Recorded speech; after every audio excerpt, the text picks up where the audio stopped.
राक्षस का वध करने के लिए 10 भुजा रूप धारण किए और सभी भुजाओं में अपने अपने बावनगढ़ के राजा थे। बावनगढ़ के राजा थे। मैंने चढ़ाई की थी पृथ्वीराज चौहान ने।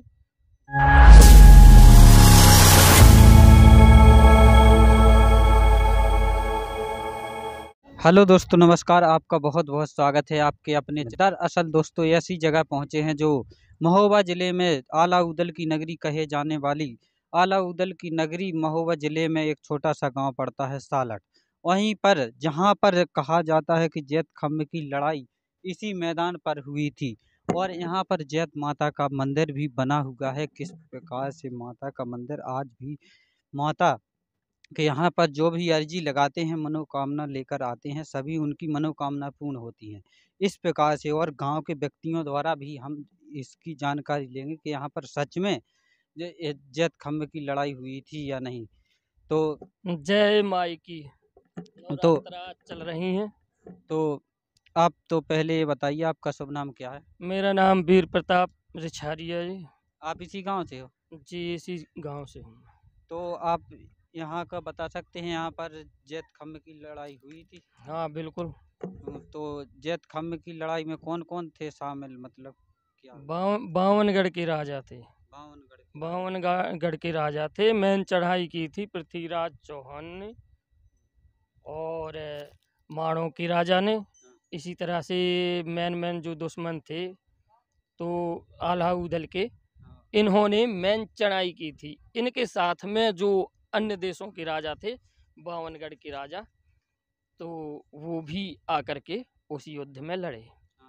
तो यहाँ पर पहले खम्भे भी बने हुए थे क्या? हाँ, एक खम्बा जो जिसे जैत खम्भ कहा गया है, वो खम्भ बना हुआ था 161 फुट।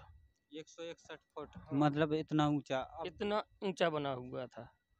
हाँ, तो उसे जैत खम्भ का नाम दिया गया हाँ, था। लेकिन वो अष्टधातु का बना हुआ था।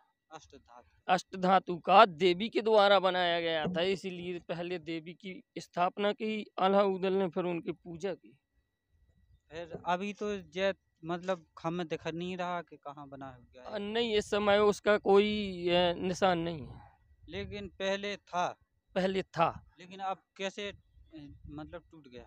वो तो उसी समय, जिस समय वो उसी खम्भ के लिए तो लड़ाई हुई थी। जैत खम्भ इतना सुंदर खम्भ बना हुआ था कि पूरे विश्व में कहीं नहीं था। यहीं पर बना हुआ था जैत खम्भ के, उसी की वजह से लड़ाई हुई थी। हाँ, उसी की वजह से ये लड़ाई हुई थी। अच्छा, ये देवी का जो रूप है वो है जयंती मंगला काली भद्रकाली कपालिनी दुर्गा क्षमा शिवा धात्री स्वाहा सुधा नमोस्तुते। जय तुम देवी चामुंडे, जय भूतारती हारिणी, जय सर्वगते देवी। सभी में व्याप्त देवी उसी का, जो जयंती नाम की देवी पहली देवी है, सबसे बड़ी देवी, गौरी भी कहते हैं उसे। पर उसने जब महिषासुर को मारने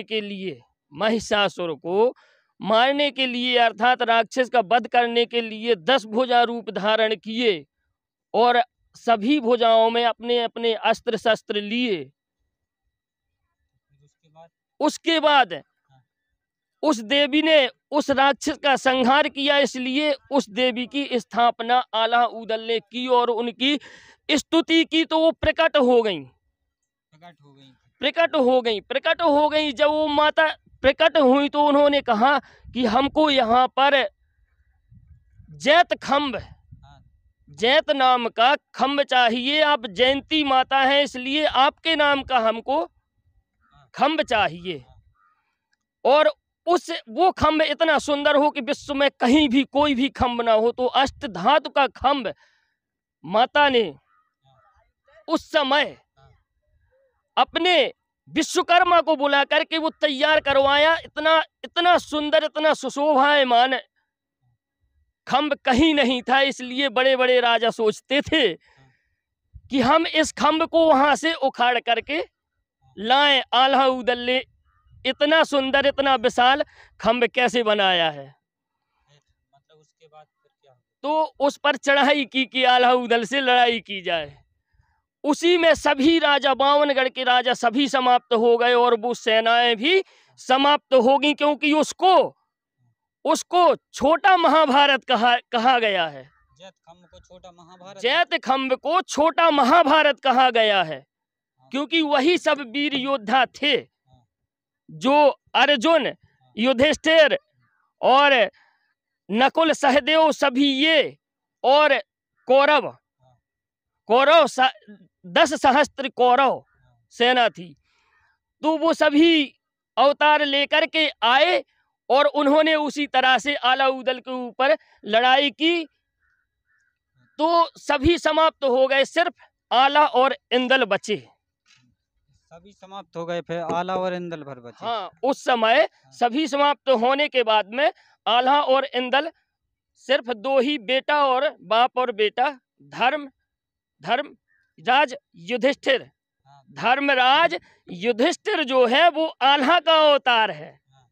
युधिष्ठिर आला का अवतार हाँ, है। तो धर्म कभी मरता नहीं है, धर्म कभी जो है मरता नहीं है, इसलिए आल्हा अमर रहा। आला तो आज भी अमर है। हाँ, आज भी अमर है और हमेशा अमर रहेगा। और उनका पुत्र इंदल जो अभिमन्यु था, वो इंदल का रूप धारण करके आया। मतलब इंदल का रूप धारण करके यहीं हाँ, पर। तो इंदल ने उन्होंने कहा था, अभिमन्यु ने, कि मुझे पहले ही युद्ध में चक्रव्यूह में फंसा करके मार दिया कौरवों ने, और उसमें द्रोणाचार्य से लेकर के सभी बड़े बड़े महापुरुष भी थे।